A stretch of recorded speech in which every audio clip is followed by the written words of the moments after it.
প্যাপস্মিয়ার test কাকে বলে? এটি একটি পরীক্ষা, খুবই সাধারণ পরীক্ষা, যেটি জরায়ুর একরকম ক্যান্সার, যাকে সার্ভাইকাল ক্যান্সার বলে, সেটিকে ডিটেক্ট করার জন্যে করা হয়। নমস্কার, আমি doctor Anuradha Sarkhel, gynaecologist, obstetrician and infertility specialist. Pap smear পরীক্ষা প্রায়ই যে কোনো গাইনোকোলজিস্ট ওনার পেশেন্টদের অনেক সময় করতে বলেন। এই নিয়ে পেশেন্টদের মধ্যে নানান রকম ডাউট থাকে, নানান রকম দ্বিধা থাকে। তো সেই সব বিষয়কে পরিষ্কার করার জন্যে আজকে আমরা এই বিষয়ে আলোচনা করব। তো প্যাপস্মিয়ার টেস্ট করা হয় মেনলি সার্ভাইকাল ক্যান্সার বা জরায়ুর মুখের কাছে এক ধরনের ক্যান্সার হয়, সেটিকে চেক করার জন্যে। এটি একটি স্ক্রিনিং টেস্ট, মানে এই টেস্টের দ্বারা আমরা জানতে পারি যে ওই মহিলার সার্ভাইকাল ক্যান্সার হওয়ার চান্স আছে কি না। যদি তার এই টেস্টে কোনো রকম রিপোর্টে বোঝা যায় যে ওনার হয়তো সার্ভাইকাল ক্যান্সার হওয়ার চান্স আছে, সেটিকে কিন্তু ফার্দার টেস্ট করে আমাদের কনফার্ম করতে হয়। তো এই টেস্ট কতদিন পর পর করা উচিত একজন মহিলার? সার্ভাইকাল ক্যান্সার টেস্ট বা প্যাপস্মিয়ার টেস্ট যে কোনো মহিলা যিনি সেক্সুয়ালি অ্যাক্টিভ প্রত্যেক বছর অন্তর অন্তর একবার করে করতে হয়। যদি পরপর 3 বছর এই প্যাপস্মিয়ার টেস্ট করার পরে এর রিপোর্ট নেগেটিভ, মানে যেটাকে ভালো রিপোর্ট বলা হয়, ভালো রিপোর্ট হয়, তাহলে কিন্তু তারপরে উনি এই টেস্টটি প্রত্যেক 3 বছরে একবার করে করতে পারেন।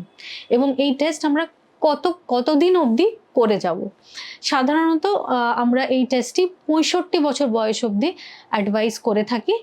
এবং অথবা যদি কোনো মহিলার কোনো কারণে জরায়ুর অপারেশনই হয়ে গিয়ে থাকে, যাকে হিস্টেরেক্টমি বলে, মানে তার পুরো জরায়ু, টোটাল হিস্টেরেক্টমি, মানে পুরো জরায়ুর সমস্ত পার্ট বাদ চলে গিয়ে থাকে যে কোনো কারণেই হোক, সেই ক্ষেত্রেও কিন্তু এই প্যাপস্মিয়ার টেস্টের আর প্রয়োজনীয়তা থাকে না। তো এই প্যাপস্মিয়ার টেস্ট কোথায় করা হয় এবং এতে কত সময় লাগে? জেনারেলি এই প্যাপস্মিয়ার টেস্ট যে কোনো গাইনোকোলজিস্টের ক্লিনিকে করা যেতে পারে এবং বড় ডায়াগনস্টিক ল্যাবেও এই টেস্টটি হয়ে থাকে। এই টেস্টটি করতে সাধারণত 1 থেকে 2 মিনিট সময় লাগে। এর জন্যে খালি পেটে থাকার কোনো প্রয়োজন পড়ে না এবং এটি একটি সম্পূর্ণ পেনলেস টেস্ট। এখানে কোনো ব্যথা বা যন্ত্রণা হওয়ার কোনো রকম চান্সই থাকে না। এবং এবারে আমি বলবো যে এই টেস্টটি অ্যাকচুয়ালি কি করা হয়। যখন একটি মহিলা প্যাপস্মিয়ার টেস্ট করাতে আসেন, তো ওনাকে ক্লিনিকে মোস্টলি লিথোটমি বা সুপাইন, মানে এই টেস্টটি করা হয়। এবং তারপরে গাইনোকোলজিস্ট বা যিনি মহিলা টেকনিশিয়ান থাকেন, উনি জরায়ুর মুখটি একটি স্পেকুলামের দ্বারা প্রথমে চেক করেন। তারপর একটি ব্রাশের সাহায্যে, বিশেষ ধরনের ব্রাশের সাহায্যে ওই জরায়ুর মুখ বা সার্ভিক্স থেকে কিছু সেল ব্রাশ করে নেন এবং এটি করতে 1 থেকে 2 মিনিটের বেশি সময় লাগে না। তারপরে সেই ব্রাশে যে সেলগুলি নেওয়া হয়, সেগুলি একটি বটলে, ছোট বটলে একটি লিকুইড থাকে, সেই লিকুইডে দিয়ে দেওয়া হয় এবং সেই লিকুইডকে পরীক্ষা করতে মাইক্রোস্কোপে প্যাথোলজিস্টদের কাছে পাঠিয়ে দেওয়া হয়। তো এরপরে কিছুদিন, 2-1 দিন সময়ের পরে এর রিপোর্ট জেনারেলি আমরা পেয়ে থাকি।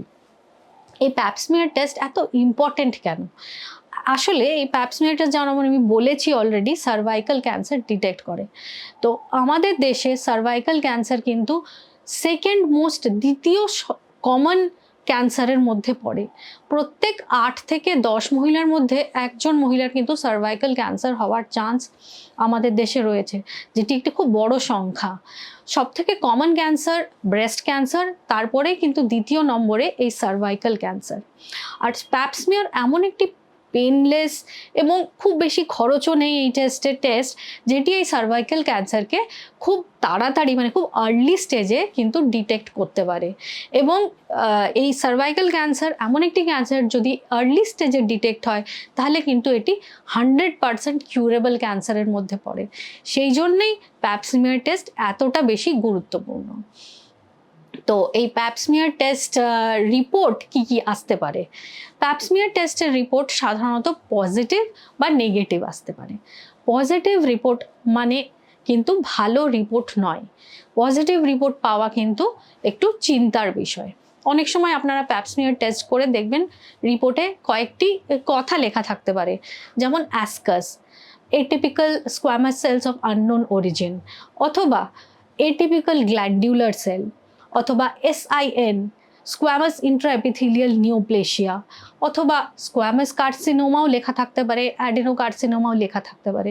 যখনই এমনি কোনো আপনারা রিপোর্ট দেখবেন, একদমই সময় নষ্ট করবেন না, কারণ এই রিপোর্ট মানে যে সার্ভিক্সে যে নর্মাল সেল থাকা উচিত তার থেকে কিন্তু প্যাপস্মিয়ারে দেখা গেছে সেলগুলি একেবারে অ্যাবনর্মাল রয়েছে। তাড়াতাড়ি ডাক্তারের কাছে গিয়ে ফার্দার টেস্টের ব্যবস্থা কিন্তু আপনাদের করতে হবে। অনেক সময় রিপোর্টে একটি অক্ষর লেখা থাকে মেটাপ্লেশিয়া, এবং অনেক পেশেন্ট এই মেটাপ্লেশিয়া লেখাটি দেখে অত্যন্ত টেনশনে পড়ে যান। তো এখানে আমি বলি মেটাপ্লেশিয়া কিন্তু একটি নর্মাল রিপোর্ট। মেটাপ্লেশিয়া মানে নিওপ্লেশিয়া নয়। নিওপ্লেশিয়া মানে ক্যান্সার হয়। যখনই কোনো রিপোর্টে নিওপ্লেশিয়া লেখা থাকে সেটি কিন্তু আর্জেন্ট অ্যাকশনের দরকার পড়ে, কিন্তু মেটাপ্লেশিয়া একটি সাধারণ রিপোর্ট, মানে আপনার অ্যাবনর্মাল সেলস থাকার সম্ভাবনা খুবই কম এবং মেডিকেল ট্রিটমেন্টেই এটি ঠিক হয়ে যায়। সেই জন্য মেটাপ্লেশিয়ার রিপোর্ট প্যাপস্মিয়ারে দেখলে আপনারা একদমই ঘাবড়াবেন না, বরং ডাক্তারের কাছে গিয়ে এটা ট্রিটমেন্ট করিয়ে নেবেন। আর থার্ড চান্স হতে পারে যে রিপোর্টে লেখা থাকবে আপনার নেগেটিভ রিপোর্ট। মানে নেগেটিভ রিপোর্ট মানে যেরকম আপনার সার্ভিক্সের কোষ বা সেল হওয়া উচিত তেমনই রয়েছে, এবং প্যাপস্মিয়ারে আপনার একদমই কোনো প্রবলেম একেবারেই নেই। সেই ক্ষেত্রে আপনি নিশ্চিন্ত হয়ে যেতে পারেন যে আবার 1 বছর পরে প্যাপস্মিয়ার করার প্রয়োজন আছে, তার আগে আর কোনো ট্রিটমেন্টের আপনার দরকার নেই। আশা করি যে এই সাধারণ কয়েকটা পয়েন্টস প্যাপস্মিয়ার সম্বন্ধে আপনাদের নানান রকম ডাউট ও দ্বিধাকে দূর করতে সাহায্য করবে, কারণ এটি একটি কমন পরীক্ষা এবং এটি খুবই সাহায্যকারী পরীক্ষা যে কোনো মহিলার জন্যে সার্ভাইকাল ক্যান্সারকে খুব আর্লি ডিটেক্ট করার জন্যে এবং ট্রিট করার জন্যে। প্যাপস্মিয়ারের রিপোর্টে যদি কখনো পজিটিভ রিপোর্ট আসে বা ক্যান্সার হওয়ার সম্ভাবনা দেখা যায়, তখনই ডাক্তার আপনাকে কিছু ফার্দার টেস্ট করতে পারেন, যেমন কল্পোস্কোপি, সার্ভাইকাল বায়োপসি, এবং তাতে যদি কোনো রকম প্রবলেম ধরা পড়ে সেটি ট্রিট করে নিতে পারেন। ধন্যবাদ।